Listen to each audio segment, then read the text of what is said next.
I'm only doing this video tonight because I see that guy right there. That's Scooby-Doo.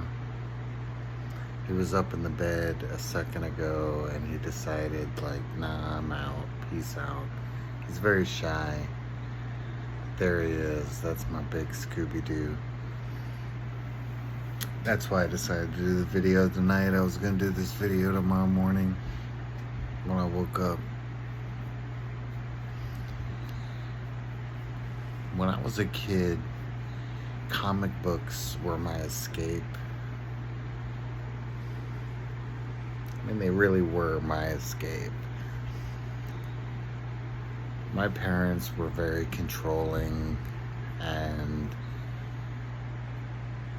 the people that raised me were, and like I had to get straight A's and B's. Like I never missed the AB honor roll. Never. I got 1 C minus all the way up through high school. Like I never missed the AB honor roll. I had to always be on the honor roll. I had to always play 2 sports, and they alternated. But by high school, where I guess it really matters, it was like football and wrestling. But I also did martial arts, which I had done since I could walk by like age 4 or 5. And on the weekends, all I wanted to do was watch X-Men on Saturday morning at like 11 o'clock. It was 11 or 11:30. I think it was 11. So I had to go out and do yard work with my grandfather, and I always managed to catch X-Men. And I had an uncle that owned a construction business, and so from middle school through high school, I'd always be doing cleanup work for the construction business every weekend, every summer. I mean, there was no breaks, man. There was no childhood. And I had one friend that I met when I was 12, and we got into X-Men together, and his favorite character was Wolverine. My favorite character was Sabretooth and Cyclops. So he hated Sabretooth because that's Wolverine's enemy, and he hated Cyclops because that's who had Wolverine's love interest. And so, like, but comic books were my escape. And all I heard from my friend, man, I mean, we were friends for over 30 years. I would say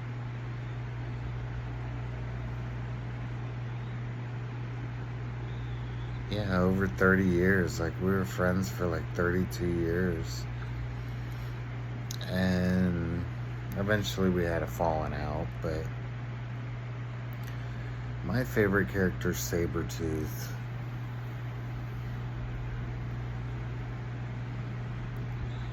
He was always better than Wolverine at everything. Intelligence, agility, strength, his mutation, which is to become like a savage Neanderthal, like just a savage mutant. His healing factor, everything was better than Wolverine's, but Wolverine always had the adamantium skeleton, this unbreakable metal skeleton.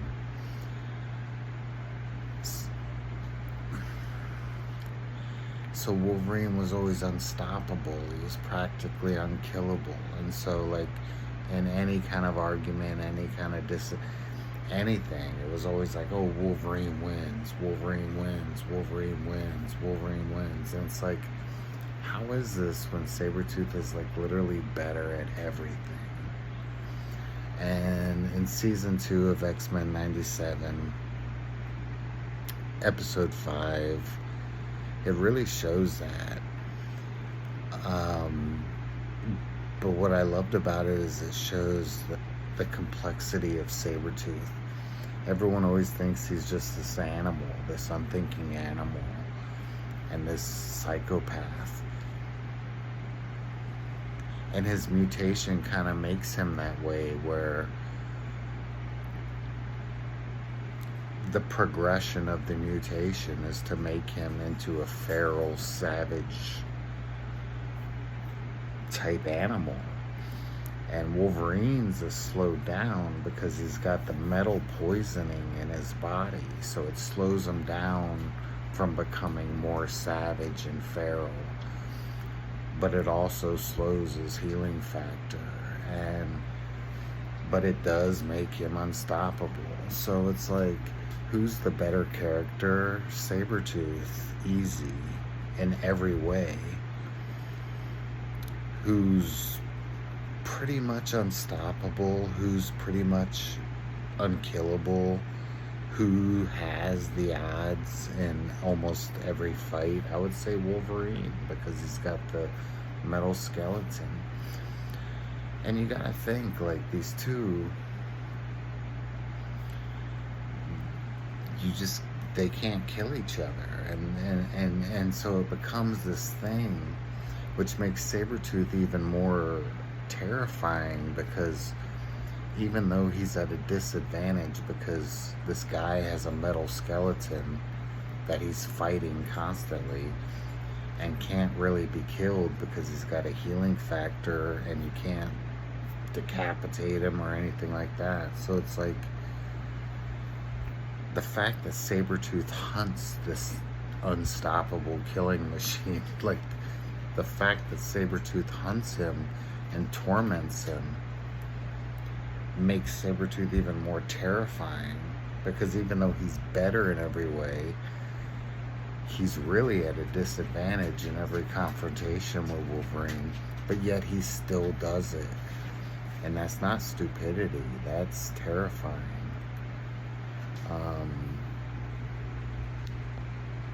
It's almost like he lives to torment Wolverine, like a cat. I have a cat. If you look in my community posts, scroll just a little bit, and I took a picture a couple days ago of my cat in a basket. I got a couple cats. The cat you'll see on my community cage is our community page is Tuxedo. He's black. He's got some white on his face. He's got some white on his chest. He's got white socks. That's why I call him Tuxedo. He's Tux. Well, Tux is the sweetest cat in the world, man. He's never drawn his claws on a human or even a dog. And my dogs will chase him around the house. They like to play tag with Catch, with Tux, because like Tux, he stalks around the house like he's a criminal. Like, he'll look in the rooms and he'll walk real slow and all this shit. And the dogs are like, "Why are you creeping, bro? You're weird. Like, what are you doing?" You know, they turn into fucking county deputies and shit and just chase the cat around. The other cat I have is an overweight doll baby with really big eyes. It's always just looking at you like this. And like, she never wants to leave the house. But Tux likes to go outside. So my baby, Callie, the sweetheart, she likes to stay inside. Tux will get outside. You leave a window open.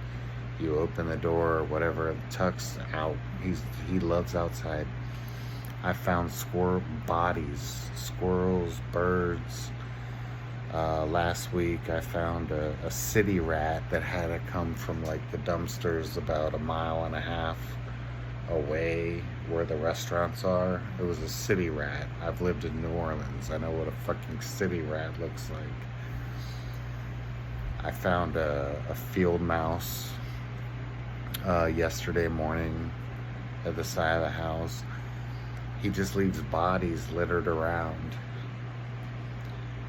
But he's so sweet, and he just leaves these bodies littered around. And that's what Sabretooth and Wolverine is like.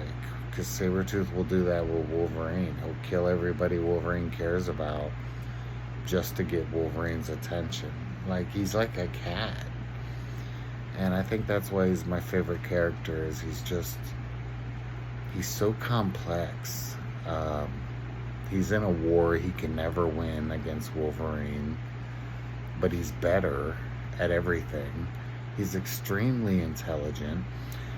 He had a 4 comic issue miniseries in the mid 90s, I think, where him and his buddy Birdie, who's a girl, she's a telepath, and what she would do is she would like ease his psychosis. So when he would get murderous rages, like start turning savage, she would like calm him down. And she was almost like a live-in hostage, almost like that blind black chick with Deadpool. Birdie, the telepath, was kind of like that with Sabretooth, where she was like a live-in hostage, where she was terrified of him. And I'm sure if she thought she could leave and live, she would have, but she never did. And she even like had a gun and defended him, shooting at other people that were trying to hurt him. So I'm sure there's Stockholm Syndrome going on there, but like, he's very intelligent. He just uses it in like manipulation and cunning and tactics and strategy, just being very cunning, like a large cat, you know, like, and it's strange. Like, I can't even picture Sabretooth without Wolverine. It's almost like he lives to torment him. Like, hey, look at all, I love you so much, I left all these dead bodies around you. And I know you care about these people, so like, look how much I care about you. It's weird. I don't understand it, but I think it's fascinating because Sabretooth is intelligent. He is peak at everything he does. He's better than Wolverine. And despite the movies and the cartoon, in the comic books, he's had that unbreakable metal adamantium put on him twice. I know for a fact, twice. Maybe even 3 times. So I mean, there's been times where like he wasn't at a disadvantage. There was times where he could just maul Wolverine with no problem.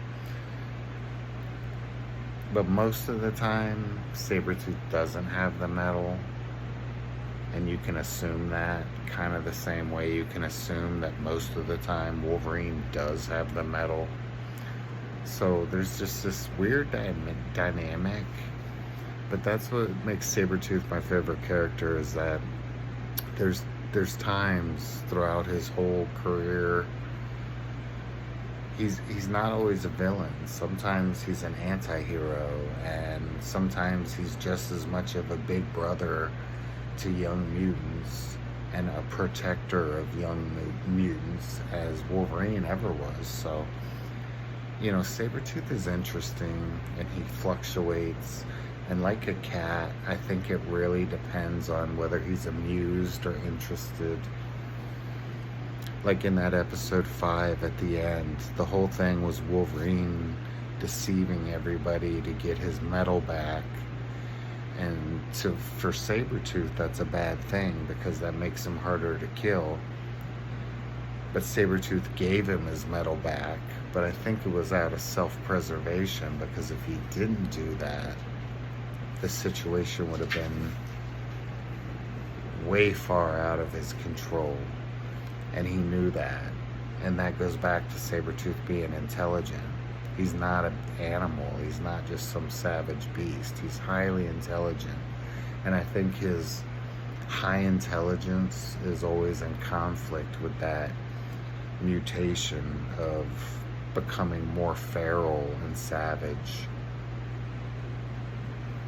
more animalistic.